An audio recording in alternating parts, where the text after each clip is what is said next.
Seigneur, merci. Nous voulons que ce lieu, Seigneur, ton nom soit proclamé en tout temps dans ce lieu. Rien que ton nom dans ce lieu, rien d'autre, Seigneur. Alléluia.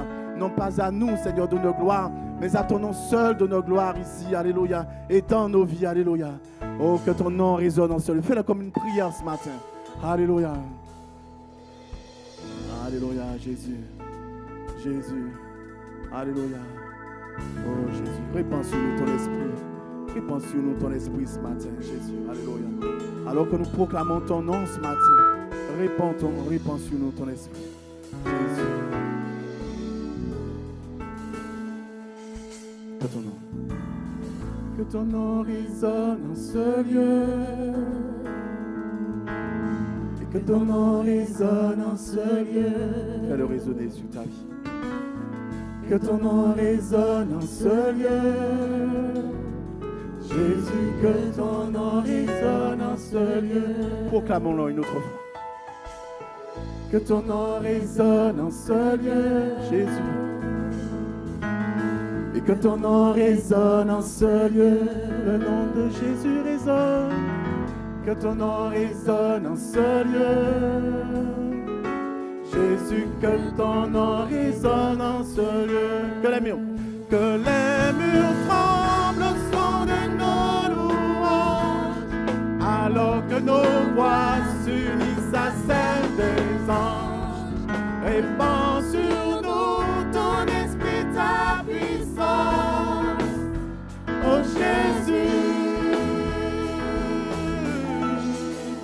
Que ton nom résonne en ce lieu, Jésus. Et que ton nom résonne en ce lieu. Fais-le résonner, mon frère, ma soeur. Que ton nom résonne en ce lieu. Jésus, que ton nom résonne en ce lieu. Que ton nom résonne. Que ton nom résonne en ce lieu. Et que ton nom résonne en ce lieu. Que ton nom résonne en ce lieu. Jésus, que ton nom résonne en ce lieu. Que les murs tremblent au son de nos louanges, alors que nos voix s'unissent à celles des anges. Répands sur nous ton esprit, ta puissance, oh Jésus. Que les murs tremblent au son de nos louanges, alors que nos voix s'unissent à celles des anges. Répands sur nous ton esprit, ta puissance, oh Jésus. Jésus, nous chantons ton nom. Jésus, nous chantons ton nom. Oui, nous invoquons ton nom. Et nous te proclamons, roi. Tu es Seigneur des Seigneurs. Jésus, nous chantons ton nom. Oui, nous invoquons ton nom. Et nous te proclamons, roi. Tu es Seigneur des Seigneurs. Que les murs tremblent au son de nos louanges, alors que nos voix s'unissent à celles des anges. Répands sur nous ton esprit, ta puissance, oh Jésus. Que les murs tremblent au son de nos louanges, alors que nos voix s'unissent à celles des anges. Répands sur nous ton esprit, ta puissance, oh Jésus. Jésus, nous chantons ton nom. Jésus, nous chantons ton nom. En ce lieu, Oui, nous invoquons ton nom. en ce lieu, Et nous te proclamons, roi. en ce lieu, Tu es Seigneur des Seigneurs. En ce lieu, Jésus, nous chantons ton nom. en ce lieu, Oui, nous invoquons ton nom. en ce lieu, Et nous te proclamons roi. en ce lieu. Alléluia. Tu es Seigneur des Seigneurs. Que les murs tremblent au son de nos louanges, alors que nos voix s'unissent à celles des anges. Répands sur nous ton esprit, ta puissance, ô Jésus. Que les murs tremblent au son de nos louanges, alors que nos voix s'unissent à celles des anges. Répands sur nous ton esprit, ta puissance, ô Jésus.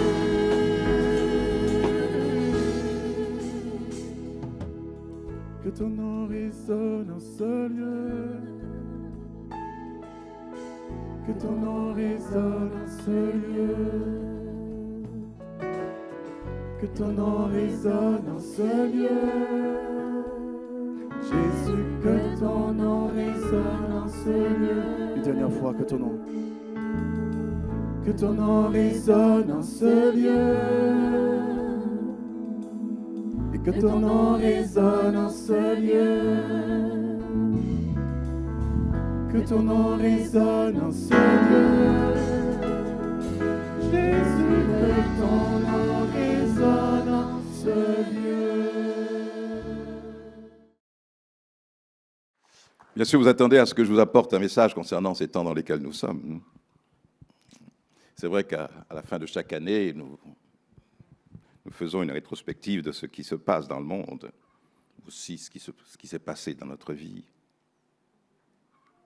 Et c'est vrai que quand nous faisons cette analyse de ce que nous avons fait, ce qu'on été, comment le monde s'est comporté, nous pouvons appréhender la nouvelle année dans laquelle nous nous trouvons. Nous espérons que cette année nouvelle sera meilleure, c'est pour ça que nous souhaitons les bons vœux. Et je vous fais remarquer que les bons vœux, ce sont des souhaits. Je souhaite que. Il n'y a aucune garantie, mais c'est notre souhait. Mais il y a quelqu'un qui accomplit nos souhaits, c'est Dieu lui-même. Alléluia, gloire au Seigneur. Et ce matin, nous sommes vraiment très reconnaissants pour ce qu'il accomplit dans chacune de nos vies. Et il a placé dans notre cœur, cher bien-aimé, une merveilleuse espérance, celle de son retour imminent. Il a promis qu'il reviendrait. Il y avait un mot d'ordre chez les premiers chrétiens, des temps apostoliques. Et ils s'encourageaient, quand ils se voyaient, ils s'encourageaient à la vigilance. Et savez-vous ce qu'ils disaient? Quand ils se voyaient, ils s'encourageaient, sachant que Jésus avait promis qu'elle allait venir. Ils disaient « Maranatha ». Ils saluaient en disant « Maranatha », ce qui signifie « le Seigneur vient ». Alléluia. Et le Seigneur, il vient et il ne saurait tarder. Effectivement, vous et moi, nous ne savons pas ce que nous réserve cette année, de quoi elle sera faite. Écoutez ce que disent les responsables politiques ou ce qu'on peut entendre sur les chaînes d'information, sur les réseaux sociaux ou les autres modes d'information, c'est que l'année 2024 sera une année de tous les dangers. À cause des grandes tensions qui règnent dans le monde, qui règnent entre les nations. Danger d'une guerre mondiale. Jamais le monde n'a été au bord de la Troisième Guerre mondiale. La guerre en Ukraine, la guerre en Israël, le Moyen-Orient est devenu, pour ainsi dire, enfin en tout cas peut devenir un point où ça devienne une poudrière. Les grands enjeux de l'avenir du monde se jouent là, au Moyen-Orient. Je remarquais aussi que jamais on n'a parlé autant de l'arme nucléaire. Jamais. Les Américains, les Russes, la Chine, la France, l'Angleterre, l'Israël, l'Inde, le Pakistan, même la Corée du Nord, totalisent à eux seuls 12 512 têtes nucléaires.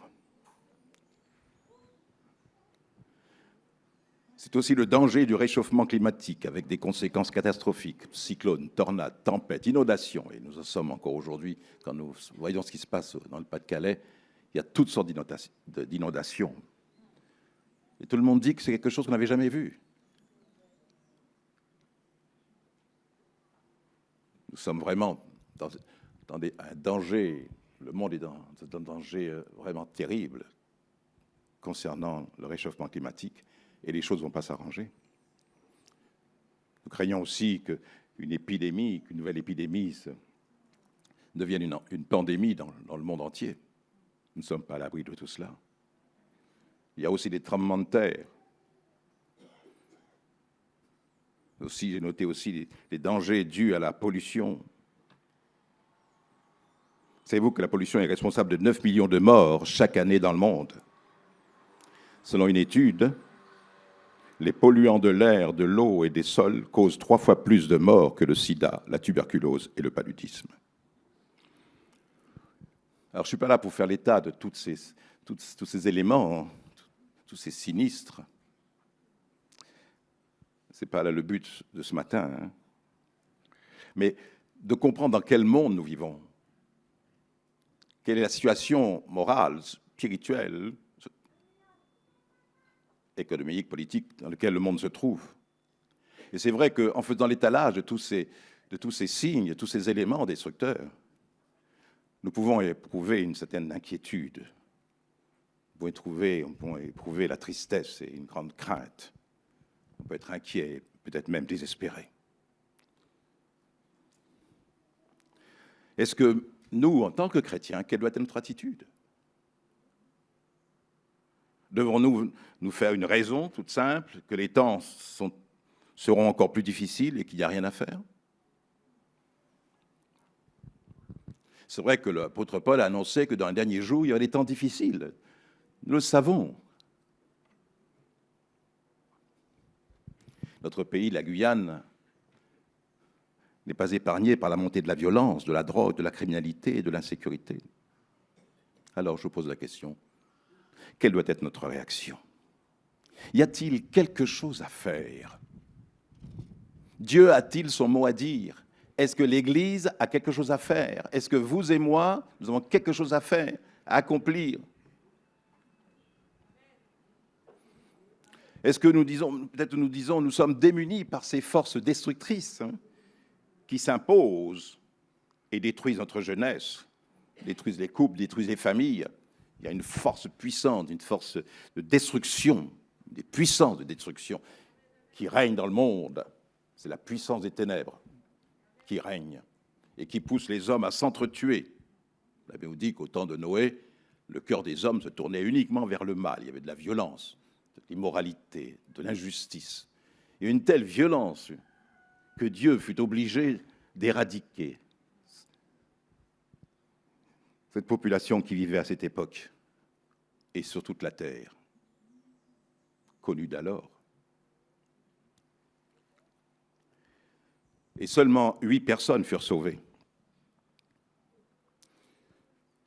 Il y a des forces du mal, ce sont les mêmes, celles qui ont poussé les hommes, celles qui ont poussé Adam et Ève à pécher, cette puissance qui a poussé les hommes à s'entretuer, à chercher à se satisfaire, à vivre dans l'immoralité, dans l'injustice, dans la haine, et dans toutes sortes de maux. Ce sont les mêmes esprits qui, au cours des générations, au cours des siècles, agissent, et ce sont les mêmes qui agissent aujourd'hui dans le monde, et qui poussent les nations à s'entretuer,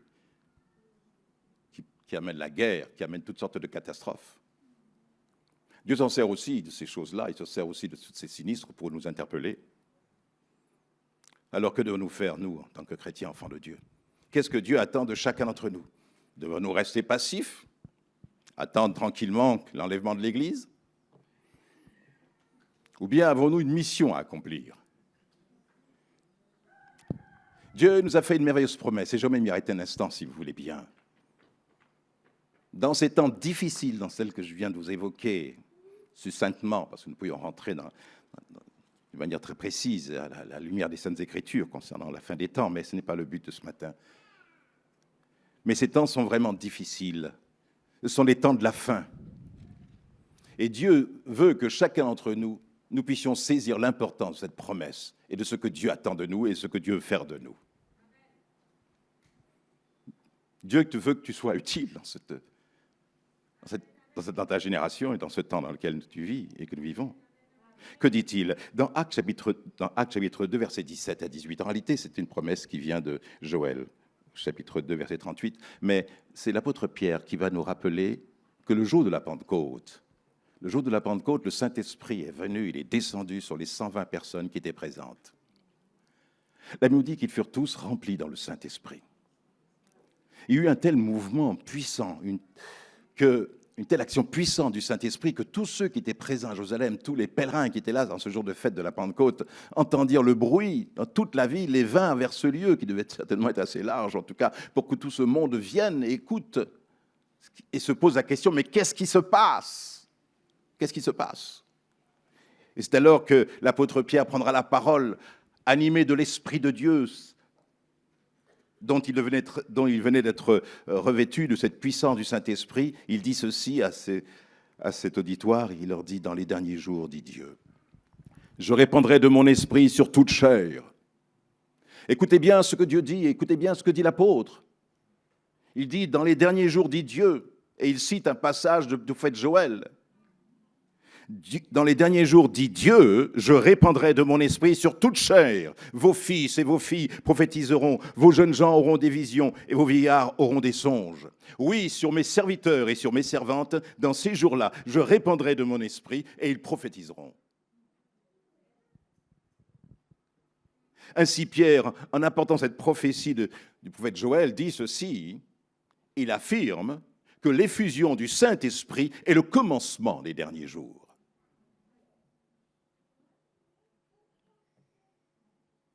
Dans les derniers jours, je répandrai de mon esprit. Et Pierre s'approprie cette promesse et montre que l'événement qu'ils sont en train de produire est la réalisation de cette prophétie de Joël. Ce qui veut dire, mes chers bien-aimés, que le Saint-Esprit est pleinement présent dans ces temps de la fin. Dans tout ce qui nous émeut, tout ce qui nous attriste, tout ce qui nous met en nous de l'inquiétude, de l'angoisse même, parce qu'on parle de guerre, de bruit de guerre, il y a des bruits de guerre, mais on parle de guerre. Mais non seulement on parle de guerre, il y a la guerre. Et de plus en plus, les nations se liguent, certaines se liguent entre elles. Et n'hésite pas à brandir le fléau de l'arme atomique, l'arme nucléaire.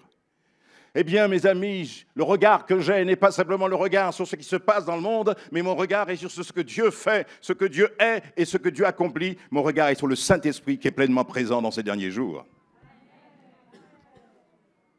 Si les ténèbres s'épaississent de plus en plus dans ces temps de la fin, la personne du Saint-Esprit est aussi présente et sa puissance sont à l'œuvre également en ce même temps. Jésus a dit à ses disciples, comme il se trouvait avec eux, il leur recommanda de ne pas s'éloigner de Jérusalem, dans Actes 1, versets 4 à 5, mais d'attendre ce que le Père avait promis, ce que je vous ai annoncé. Car Jean a baptisé d'eau, mais vous, dans peu de jours, vous serez baptisés du Saint-Esprit.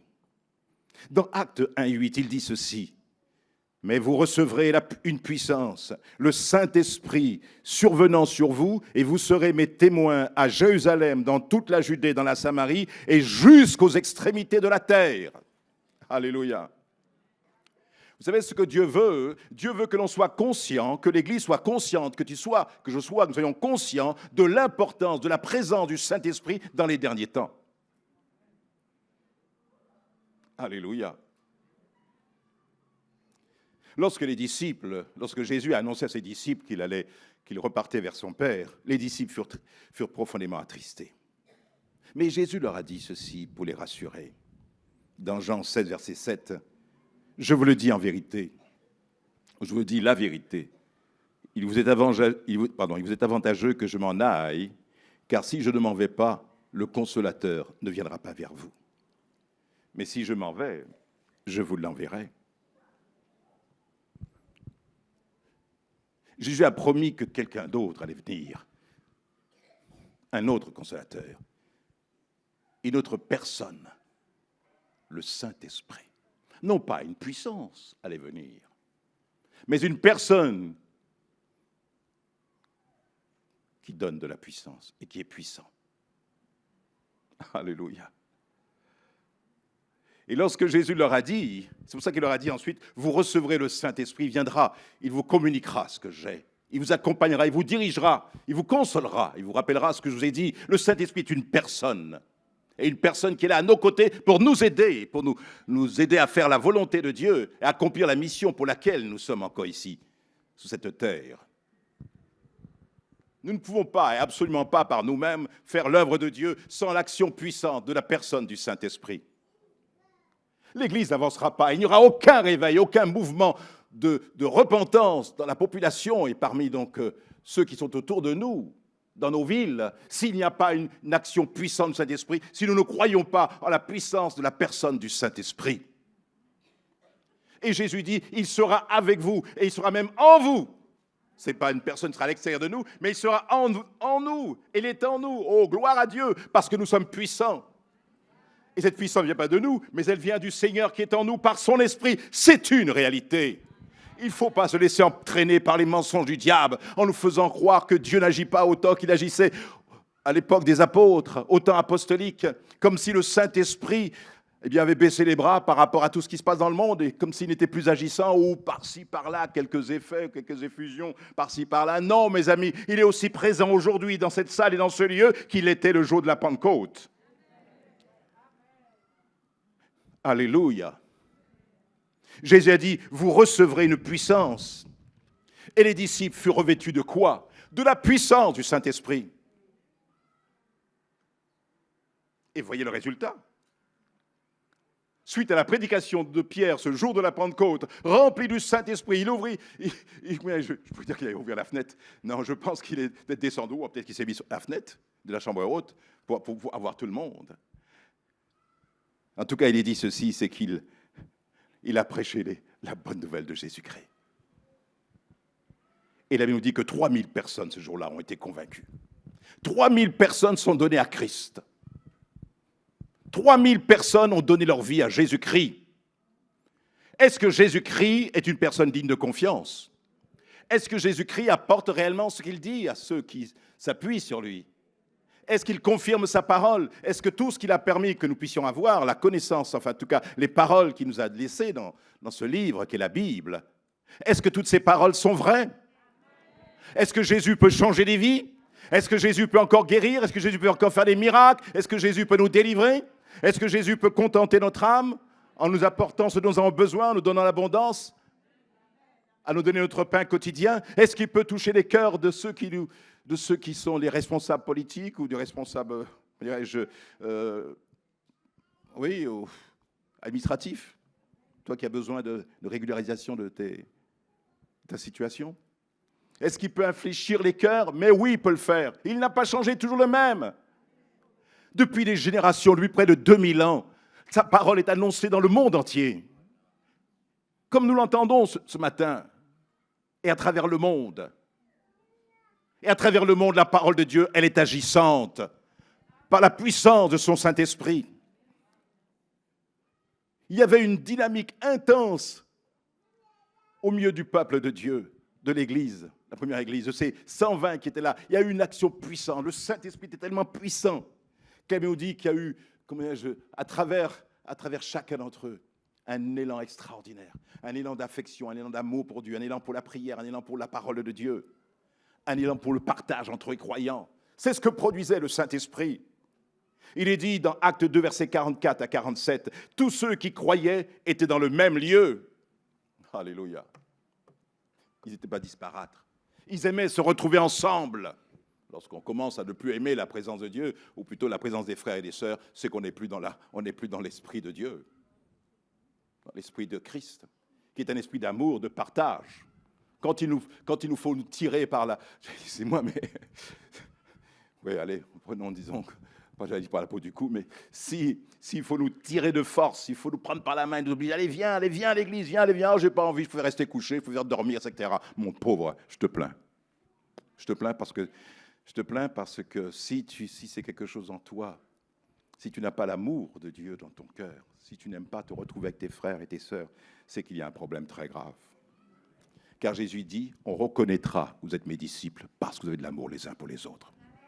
Alors on peut raconter n'importe quoi, on peut dire, moi je suis chrétien, moi je suis ceci, mais si dans ton cœur il n'y a pas d'amour pour Dieu, il n'y a pas d'amour pour tes frères et sœurs, que tu n'aimes pas te retrouver avec tes frères et sœurs, alors c'est qu'il y a un problème de relation avec ton Seigneur. Ce n'est pas un problème de relation avec les frères et les sœurs, non. La relation avec tes frères et sœurs n'est que la conséquence de ta mauvaise relation avec le Seigneur. Et c'est parce que tu as une mauvaise relation avec le Seigneur que tu n'as pas envie de te retrouver avec tes frères et sœurs. Peut-être avec des incroyants, des amis, aller sur la plage, s'amuser, tout ça, en pensant que Jésus revient, tu seras enlevé, tu parles, tu resteras assis là où tu es. Dieu ne joue pas. Il nous a donné son Esprit Saint. C'est une réalité. Et il nous change, il nous donne une vitalité, une force. Non pas pour nous plaindre, pour être moroses et tristes. Regardez tout ce qui se passe dans le monde. Hein, je crains, il y aura ceci, à cela. Non, Dieu me demande de faire quelque chose. Dieu me dit, voilà, tu as été rempli du Saint-Esprit. Et c'est le thème même de notre méditation, d'ailleurs. C'est de faire de toi, et ce sera le thème que vous pouvez garder, ce sera cette parole que vous pouvez garder cette année, c'est de faire de toi une source de bénédiction.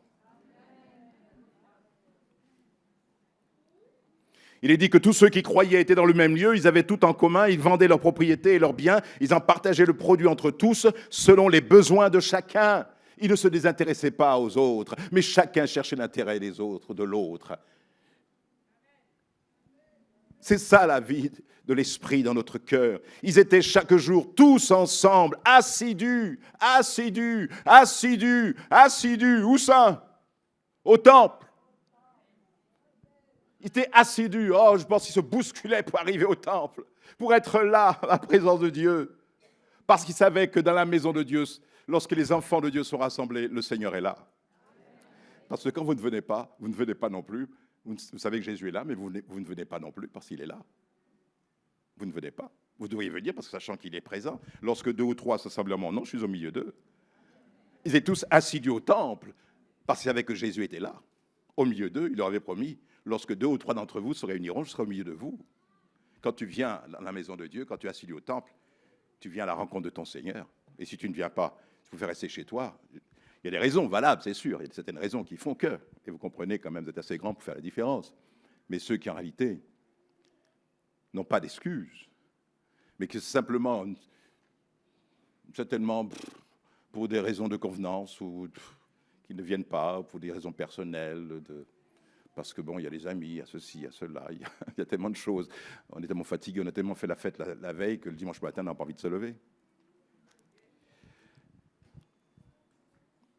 Mais là où il y a l'Esprit de Dieu, là où il y a l'Esprit de Dieu, lorsque Dieu nous remplit du Saint-Esprit, il met en nous, il change nos cœurs, il nous donne un amour profond les uns pour les autres. Alléluia. Un jour,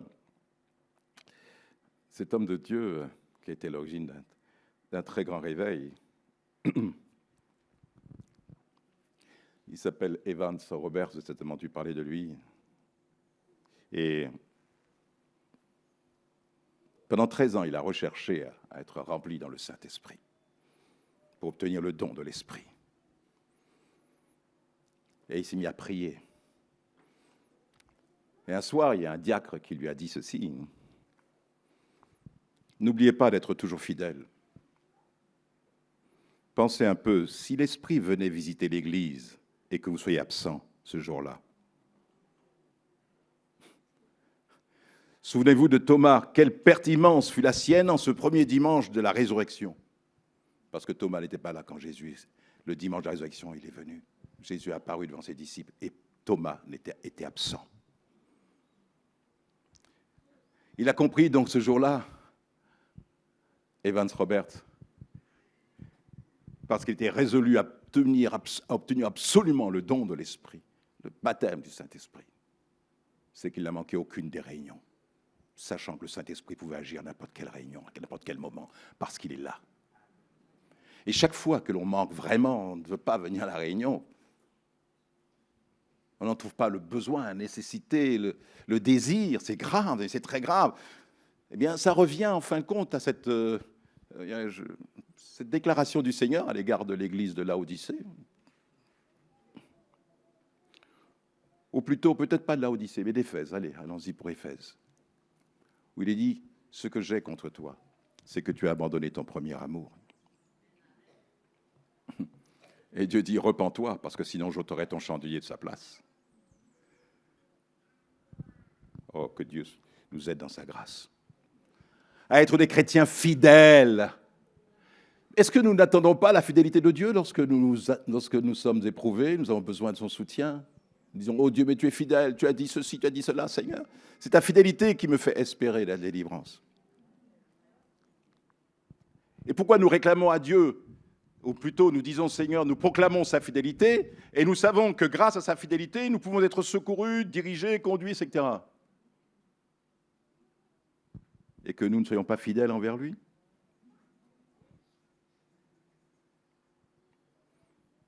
Oh, chers frères et sœurs, je vous en supplie au nom de Jésus-Christ que votre cœur soit ouvert ce matin. Que votre cœur soit ouvert. Et Jésus dit bien que le Saint-Esprit est une nécessité pour notre vie, être rempli du Saint-Esprit. Lorsque Pierre a prêché ce jour-là, 3000 personnes se sont converties. Est-ce que ce fut à cause de ses paroles? Il a cité ces versets qu'on a lus tout à l'heure et d'autres, et a enjoint ces gens à se repentir, à mettre de côté leur incrédulité, en tout cas à rejeter leur péché, à se détourner du mal. Repentez-vous et que chacun de vous aussi s'engage avec le Christ en passant par les eaux du baptême. Qu'est-ce qui a rendu efficaces les paroles de l'apôtre ou les paroles qu'il a prononcées? Ce fut le Saint-Esprit. Le Saint-Esprit a la puissance d'attirer les âmes par centaines, par milliers, aussi bien que par 2 ou par 3. Dieu peut le faire. Et Dieu veut que nous soyons, vous et moi, que nous puissions prendre conscience que nous devons compter sur le Saint-Esprit pour gagner des âmes de notre génération. La raison pour laquelle nous avons peu de succès, c'est que pour certains, nous ne possédons pas le Saint-Esprit, ou plutôt nous ne laissons pas le Saint-Esprit agir à travers nous, en nous. Et la promesse de Dieu, pour nous, est encore valable. Vous recevrez une puissance. Mais est-ce que nous vivons vraiment avec cette puissance? Est-ce que vraiment nous comprenons que le Saint-Esprit est une personne puissante?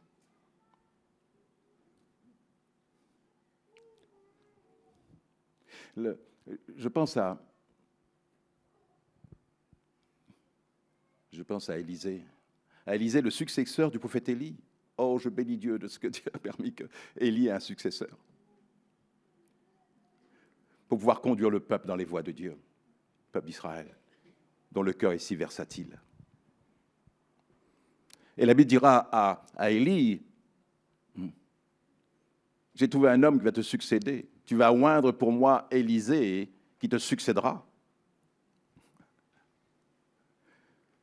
Dieu ne manque pas de témoins. Je pourrais dire qu'Élie a passé le bâton de témoin à Élisée. Et Élisée a dit ceci, le jour où Élie allait partir au ciel, quand Élie lui a dit, mais qu'attends-tu? Que veux-tu? Qu'est-ce que tu veux que je fasse pour toi? Et Élisée dira, ce que je désire, c'est une double onction de ton esprit sur ma vie. Il était conscient qu'il était appelé à faire l'œuvre de Dieu,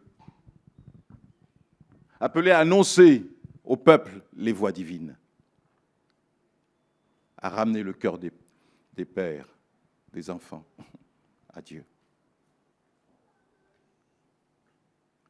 Et pour cela, il avait vu ce que le Saint-Esprit était capable de faire dans la vie d'un homme totalement consacré, qui était Élie. Et quelle audace il a, quelle audace. Mais je pense que cette audace est aussi, comment dirais-je, elle prend sa source dans le fait que la tâche qu'il avait accomplie était une tâche immense, une tâche difficile. Les cœurs sont difficiles, les cœurs sont durs.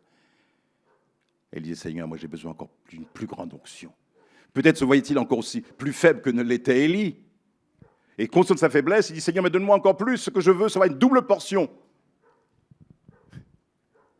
Élie lui dira, c'est difficile ce que tu demandes, mais si tu me vois quand je serai enlevé d'avec toi, cela t'arrivera, sinon. Mais c'est arrivé, parce qu'il avait le désir.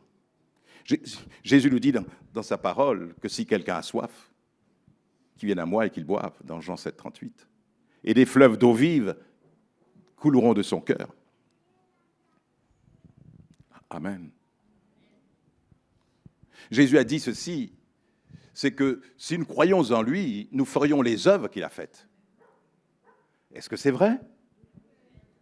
Est-ce que nous pouvons attendre à faire les œuvres que Jésus a faites? Si je le crois, l'Esprit de Dieu agira à travers moi, à travers vous, à travers chacun d'entre nous. Si nous voyons le mal se répandre de plus en plus dans le monde, parce que nous voyons le mal qui se répand de plus en plus, n'ayons pas un regard sélectif. N'ayons pas un regard sélectif. Ne voyons pas qu'une seule face de la pièce. Ne nous laissons pas tétaniser par ce que nous voyons. Mais comme je disais tout à l'heure, réalisons que nous avons le Saint-Esprit. La puissance du Saint-Esprit est en nous et dans le monde. J'aime bien ce passage où il est parlé de Josué quand il s'est retrouvé devant les murs de Jéricho. Il était là le soir, il méditait, il regardait la ville de Jéricho loin et ses murailles. Il est dit dans Josué 5, verset 13, il est dit, Josué 5, 13, un jour où Josué se trouvait près de Jéricho, il vit soudain un individu qui se tenait debout devant lui, avec une épée dégainée à la main. Josué s'avança vers lui et lui demanda, « Es-tu des nôtres ou de nos ennemis ?» « Non, répondit l'homme, je suis le chef de l'armée de l'Éternel. Et je viens maintenant. » Alors Josué se prosterna le visage contre terre et dit, « Seigneur, je suis ton serviteur, quels sont tes ordres ?»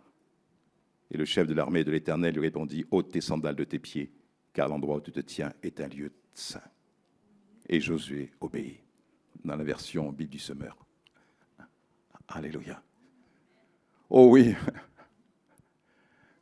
Ne soyons pas inquiets devant ces murs, ces murailles, ces bastions mis en place par l'ennemi, tout ce que nous pouvons voir dans ce monde. Et sachons que ces bastions et ces murailles ne seront renversés que par la puissance du Saint-Esprit. J'arrive maintenant, le Saint-Esprit est là, et tout peut arriver. Alléluia. Dieu n'a pas laissé Josué dans l'inquiétude face à cette grande mission de conquérir Canaan, et a commencé déjà par cette ville fortifiée de Jéricho. Il se demandait, mais comment vais-je faire? Tout seul, tu ne pourras jamais. Sans la présence de Dieu, nous ne pourrons pas. Sans le Saint-Esprit, nous ne pourrons rien faire. Je crois à un mouvement de réveil. Je crois que dans ces temps de la fin, de même qu'il est dit, je répandrai de mon esprit sur toute chair, eh bien, dans ces derniers jours, eh bien, Dieu est en train de le faire. Et quelque part, un peu partout dans le monde, il y a comme un sursaut de l'Église qui se réveille et qui prend conscience qu'elle a un message à apporter. Et que Dieu rend l'Église responsable de ce message. Qu'est-ce que Dieu attend de toi? Je l'ai dit un instant. Et je reprends ce verset. Le dernier jour, le jour de la grande fête, Jésus debout s'écria, « Si quelqu'un a soif, qu'il vienne à moi et qu'il boive. Celui qui croit en moi, des fleuves d'eau vive couleront de son sein. » Quand Jésus parla avec la Samaritaine, il lui dit ceci, « Celui qui boira de cette eau aura toujours soif. » En parlant du puits. Mais Jésus dit, « Celui qui boira de l'eau que je donnerai, dans Jean 4, 14, n'aura jamais soif. Et l'eau que je lui donnerai deviendra en lui une source d'eau qui jaillira jusque dans la vie éternelle. Et Dieu faire de toi une source d'eau. D'abord, il te désaltère, toi. Celui qui boit cette eau n'aura jamais soif. C'est Jésus. C'est Jésus, notre eau de vie. C'est le Saint-Esprit, la vie éternelle, la vérité. Tous nous avons en Christ. Venir à Christ, croire en lui. Et celui qui boit de son eau n'aura jamais soif. C'est lui qui contente notre âme. Mais non seulement, qu'est-ce que Jésus fait? Non seulement il fait de nous quelqu'un qui n'a plus soif. Il a désaltéré nos cœurs, il a pardonné nos péchés, notre nom est inscrit dans son livre de vie. nous ne manquerons de rien, mais il fait de nous une source de bénédiction. Et devenir une source de bénédiction, c'est ce que Dieu attend de toi cette année. Alléluia. Dieu te dit, je fais de toi une source d'eau jaillissante. Et c'est un défi qu'il nous lance à chacun. Chacun d'entre nous, même les enfants qui sont là, chacun d'entre nous, il n'y a personne qui soit exempté de pouvoir devenir une source. Les 120 disciples qui étaient dans la chambre haute, les 120 furent remplis du Saint-Esprit, les femmes aussi bien que les hommes qui étaient présents. Et devenir une source de bénédiction n'est pas réservé à une élite, mais à tous ses disciples, à tous ceux qui ont soif, à tous ceux qui croient, à tous ceux qui sont dans la foi, à tous ceux qui croient à la puissance de son Saint-Esprit. Et la nécessité de pouvoir être rempli du Saint-Esprit. Ces personnes deviennent une source. David disait que Dieu avait fait de lui une source de bénédiction. Dans le psaume 21, verset 7, quand il parle de ce que Dieu a fait pour le roi, qui est lui, en parlant de lui-même, il dit « Tu fais de lui pour toujours une source de bénédiction, et tu le combles de ta joie par ta présence. » Est-ce que tu peux faire cette prière ce matin, mon frère, ma sœur, pour cette année, en disant « Seigneur, fais de moi une source de bénédiction pour tous ceux qui sont autour de moi, à commencer par dans ma famille, dans mon lieu de travail, dans l'église, auprès de mes amis, que la puissance de l'Esprit se serve de moi. Puisque nous sommes une source, cette source est alimentée par le Saint-Esprit. Si quelqu'un a soif, vienne à moi et qu'il boive avec des fleuves d'eau vive. C'est le Saint-Esprit qui va s'écouler à travers nous et nous allons bénir les autres, bénir les uns et les autres. Et je crois que c'est ce que le Seigneur désire pour chacun d'entre nous. C'est ce que Dieu désire pour toi cette année, que tu sois une source de bénédiction. Tu as quelque chose à apporter aux autres. Que tu ne sois pas égoïste, que tu ne te renfermes pas, que tu ne gardes pas que pour toi. Mais donne ce que tu as. Donne, partage ce que Dieu t'a donné. Annonce la bonne nouvelle. Alléluia. Ce que Dieu désire, en tout cas, il ne dit pas à ses disciples, je ferai de vous un canal ou des canaux. Dieu ne te dit pas, je vais te faire de toi un canal, mais il dit, je vais faire de toi une source. Certes, y a-t-il une différence entre un canal et une source? Moi, je veux être une source et pas simplement un canal. N'importe qui peut devenir un canal. Mais tous ne peuvent pas devenir une source. Qu'est-ce qu'un canal? Un canal, je regarde dans le dictionnaire, un canal, c'est tout simple, tout le monde sait ce que c'est qu'un canal. Dans le langage courant, c'est une conduite. Un conduit. Un canal, c'est un conduit, où circule de l'eau. Bon, il y a aussi, par exemple, au niveau médical, le canal carpien, voilà, où passent les nerfs, les tendons de nos doigts, etc. Le canal, différents canaux, il y a des canaux aussi dentaires, etc. Donc, il y a un canal, c'est un conduit. Mais moi, je ne veux pas simplement être un conduit. Non, je veux devenir une source. Alléluia, je veux donner, apporter quelque chose. Alléluia, certes, on devient un canal, mais la source, quelle est la différence? Qu'est-ce qu'une source? La source est l'endroit, c'est surtout dans le sol d'ailleurs, hein, l'endroit où une eau liquide sort du sol. Hein. Il y a certains d'entre nous, vous avez chez vous peut-être une source. Vous avez un puits, vous avez fait un puits pour aller à la source. Vous allez chercher l'eau là, au fond. Elle est là, elle est limpide. Elle coule. Et Dieu veut faire de nous une source intarissable. Car c'est bien l'un des dangers de celui qui doit devenir une source. Il doit veiller à ce que sa source ne se tarisse pas. Il faut qu'il veille à ce qu'il n'y ait pas d'obstacle qui empêche la source de couler. Et qu'est-ce qui peut me rendre sec? Qu'est-ce qui peut m'assécher spirituellement? Eh bien, c'est un manque d'engagement. C'est un manque de consécration. C'est le péché. C'est un manque de sanctification. C'est l'amour du monde. C'est d'avoir un cœur partagé. Ça empêche à la sève divine, à l'eau divine. Ça empêche au Saint-Esprit, la puissance de l'Esprit, de faire de nous des sources de bénédiction, d'apporter des bénédictions. Alléluia. Cette source, elle vient d'en haut. C'est comme le Jourdain qui prend sa source auprès de l'Hermon. L'Hermon se trouve au Liban. Et elle parcourt à peu près 346 kilomètres pour se jeter dans la mer morte. Elle prend sa source du Jourdain, du mont de l'Hermon. Eh bien, notre source, nous sommes alimentés par quelle force? Qu'est-ce qui nous pousse? Qu'est-ce qui nous amène, vous et moi, chers frères et sœurs, à être utiles, à être une bénédiction? C'est notre communion avec le Saint-Esprit. C'est le Saint-Esprit qui est en nous, être rempli du Saint-Esprit. Alléluia.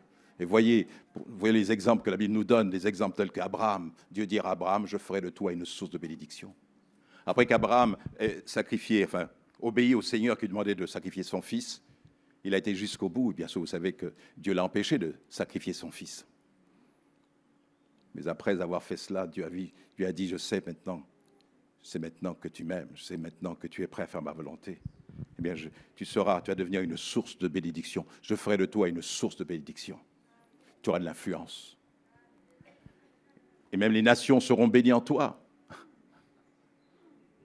Joseph a été une source de bénédiction. Dieu s'est servi de Joseph, de tous ces tracas, de toutes ces situations difficiles, ces épreuves, ces trahisons qu'il a connues, ces mensonges qu'il a amenés même, les mensonges contre lui bien sûr, qui l'ont amené en prison, le rejet de ses frères et tout. Eh bien, Dieu préparait cet homme à devenir une source. Les épreuves que tu connais, là par où tu passes, Dieu se sert de tout cela pour faire de toi ensuite quelqu'un qui va pouvoir aider les autres, qui aura une oreille attentive, qui va pouvoir donner une parole d'encouragement par le Saint-Esprit. Amen.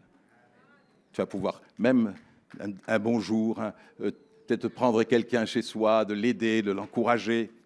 Dieu se sert de toi par le Saint-Esprit. Tu vas être pour cette personne une bénédiction. Et cette parole, je crois que je l'aurai noté, cette parole où Job dit ceci, j'ai dû noter quelque part, et Job parle du fait que Dieu avait... que dans la vie qu'il menait, eh bien, il était la main de l'aveugle. Il s'occupait des pauvres, disait-il. Et en retour, la bénédiction du pauvre revenait sur moi. Ce qu'il apportait lui revenait. Il aidait les pauvres. Et il dit, la bénédiction du pauvre revenait sur moi. Ce que nous donnons, nous le recevons. En retour, donnez, il vous sera donné. Que tu sois une source de bénédiction. Et dis, Seigneur, aujourd'hui, cette année, je veux que chaque jour tu me donnes, je te sois utile. Je sois vraiment rempli de ton esprit pour qu'à travers moi, le Saint-Esprit distille ses dons les meilleurs. Que Dieu ne puisse pas nous faire le reproche un jour, lorsque nous serons devant lui, en disant, j'avais faim, tu ne m'as pas donné à manger, j'avais soif, tu ne m'as pas donné à boire. Tu avais tout le nécessaire, j'ai fait de toi une source, mais tu l'as gardé pour toi. Ta source est devenue plutôt une mer morte, où l'eau ne s'écoule pas, ou un étang sans sortie. Tu n'apportes rien. Eh bien, j'avais faim, j'avais soif, j'avais besoin d'être logé, j'avais besoin d'être compris, j'avais besoin d'être aidé, j'avais besoin d'entendre la parole, j'avais besoin d'entendre ce que Dieu avait fait pour toi, et tu ne l'as pas fait. Jésus dira, les gens diront, mais Seigneur, mais je ne t'ai pas vu. Mais chaque fois, je n'ai pas fait cela à l'un de mes frères, c'est à moi que vous ne l'avez pas fait. Faire de toi une source de bénédiction, c'est ce que Dieu veut, et tu dois devenir, et tu es une source de bénédiction.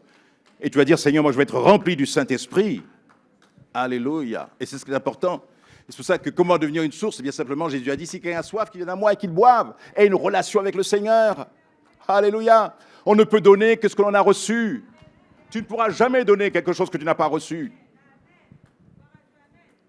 Alors il faut que tu te tiennes devant le Seigneur et que là, tu te laisses imprégner par sa parole, que tu la lises et que tu laisses l'Esprit de Dieu te faire de donner de la compréhension, de l'intelligence. Lis la parole, lis-la, étudie-la, lis la parole chaque jour et alors tu pourras apporter quelque chose aux autres. Le Saint-Esprit va se servir de ce trésor qui est en toi et tu vas devenir une bénédiction pour les autres parce que tu sauras leur donner une parole pour les encourager au moment voulu, une parole dite à propos. Tu sauras les conseiller parce que tu auras appris dans la parole de Dieu à connaître comment Dieu console, comment Dieu encourage. Et ta foi sera encore plus grande parce que lisant la parole et faisant l'expérience de ce que Dieu dit dans ta propre vie, tu seras en mesure d'aider les autres. Tu vas devenir une source, non pas une source de confusion, non pas une source de problème, mais une source de bénédiction. Il y a plusieurs. La Bible dit ceci, que nous sommes assis dans les lieux célestes en Jésus-Christ. Nous voulons les bénédictions du ciel. Et les bénédictions que nous apportons, ce n'est pas nos bénédictions, mais ce sont les bénédictions que le Saint-Esprit nous donne. Et à travers nous, Dieu va bénir les gens. Et je crois pour cela qu'il peut y avoir un réveil dans ce pays. Je crois que la volonté de Dieu, c'est que toute l'Église soit réveillée et que chacun dise, Seigneur, moi, ce que je veux cette année, c'est être cette source de vie, cette source d'encouragement, cette source de joie, cette source où je pourrais bénir les gens, prier pour eux, même qu'ils soient guéris, que je prie pour les malades, que j'ai de la compassion, de l'empathie pour ceux qui sont dans la difficulté. Que je montre l'esprit chrétien. Et nous pouvons avoir une influence sur ce monde. Et parce que nous savons aussi, nous devenons une bénédiction. Pourquoi? Parce que nous connaissons la puissance de Dieu, la puissance de la prière. Si tu veux devenir vraiment quelqu'un qui soit une bénédiction, il faut que tu sois une femme, un homme de prière. Si nous délaissons les rayons de prière, ne t'étonne pas que ta vie soit sans saveur, que tu ne produis pas grand-chose. Mais si nous voulons que l'Église produise, si nous voulons voir quel que soit Foucault ou Macoria, car c'est le même Seigneur, et ce que Dieu veut, c'est que tous les hommes soient sauvés. Il ne faut pas qu'on parle de manière négative, les gens sont trop durs aujourd'hui, les cœurs sont fermés, c'est la fin des temps, etc. Et voilà, on fait que gérer un problème, on fait que gérer l'Église, on fait que gérer le peuple, on fait que gérer nos vies simplement, mais on oublie que Dieu veut, dans ces temps de la fin, que nous puissions être une source de bénédiction. Dieu veut se servir de son Église, de chacun d'entre nous pour montrer qui il est, qu'il est le Sauveur, le Seigneur, qu'aujourd'hui encore il fait des miracles, aujourd'hui encore il guérit, il sauve, aujourd'hui encore il transforme les vies, aujourd'hui encore il délivre les âmes. Dieu est à l'œuvre. Dieu est à l'œuvre. Il est à l'œuvre et Dieu est capable d'intervenir dans ta famille, pour ton enfant, ton fils, ta femme. Il est capable de le faire et il veut le faire. Mais il le fera que si toi, tu deviens une source. Alors va à la source, viens à la source, à la véritable source qui est le Seigneur. Et c'est lui qui va t'alimenter, c'est lui qui va t'abreuver. Et tu vas pouvoir abreuver les autres, tu vas pouvoir donner, partager. Et les gens diront, oh, vraiment ce frère, cette sœur, cet homme, cette femme, oh vraiment, elle me fait du bien, il me fait du bien. Oh, béni sois-tu parce qu'il m'a donné une parole d'encouragement, parce qu'il a fait ceci, parce qu'il m'a aidé, parce qu'il m'a salué. Parce qu'il m'a aidé, peut-être quelqu'un, vous allez au magasin, vous voyez quelqu'un, une femme qui a des difficultés, eh bien vous prenez son sac, vous dites, je vous aide madame. Voilà, vous prenez son sac, voilà, vous l'aidez, je vais vous porter votre sac. Même ça nous met un petit peu en retard, ça ne fait rien. Où est votre voiture? Allez, je vous accompagne, je vous aide. Ce n'est pas qu'on attend une récompense, non, simplement, la bénédiction va revenir sur toi. Mais quand je dis sur toi, la bénédiction de Dieu, tu vas donner cette bénédiction. Cette femme va dire, oh là là, mais oh merci, vous êtes vraiment charmant, monsieur. Oh, merci, madame. Oh, vraiment, vous êtes très gentil. Oh, vous savez, c'est parce que le Seigneur est dans ma vie et c'est lui qui me donne de pouvoir vous aider. Soyez bénis, madame. Alléluia. Et Dieu est glorifié, Dieu voit toutes choses. Et Dieu va te donner encore davantage pour donner davantage aux autres. Oui, tu vas devenir une source avec les dons spirituels. Réclame les dons de l'Esprit, car c'est à travers les dons de l'Esprit que tu vas devenir une source encore plus puissante. Les dons de l'Esprit. Réclamons que l'Église réclame ces dons de l'Esprit. Que Dieu soit béni. Alléluia. Alléluia. Est-ce que tu vas être une source? Tu vas être une source, un moyen par lequel Dieu va se glorifier. Dieu va se glorifier à travers toi. Dans ton travail, avec tes amis, tes collègues, sois une source, sois un moyen par lequel Dieu va pouvoir leur parler et les bénir. Tu as été béni et la bénédiction est réelle. Tu as des bénédictions en toi. C'est réel, c'est vrai. Et quand tu vas prier pour quelqu'un, tu le bénis. Quand vous prierez pour quelqu'un, vous le bénissez parce que vous avez des bénédictions en vous. Celui qui arrose sera lui-même arrosé. Et Dieu veut t'arroser pour que tu puisses arroser encore davantage les autres. Alléluia. Crois dans la bénédiction que tu apportes, parce que tu crois que cette bénédiction n'est pas de toi, mais elle vient du Seigneur. Elle vient de celui qui habite en toi, qui est le Saint-Esprit. Et il fait de toi, en plutôt, le prolongement de son bras, le prolongement de son cœur. Le Saint-Esprit, c'est le Saint-Esprit qui agit à travers toi. Et tu vas pouvoir porter des paroles. Et je suis persuadé que Dieu va poser ses mains sur les corps, sur les cœurs, sur les esprits. Que les âmes vont être sauvées, qu'il y a un mouvement de l'Esprit qui va se faire et que ce lieu va bientôt se remplir. Parce que chacun va devenir une source. Et Dieu va se servir de chacun d'entre nous. De toi, des enfants comme des plus grands, qu'importe, tous. Tu peux être entre les mains de Dieu et ce que Dieu veut, une source. Alors sois rempli du Saint-Esprit pour être une source. On ne peut donner que ce nom-là. Alors recherche le baptême de l'Esprit et sois rempli dans le Saint-Esprit. Amen. Amen. Amen. Et Amen. Que Dieu soit béni. Alléluia. Gloire à Dieu.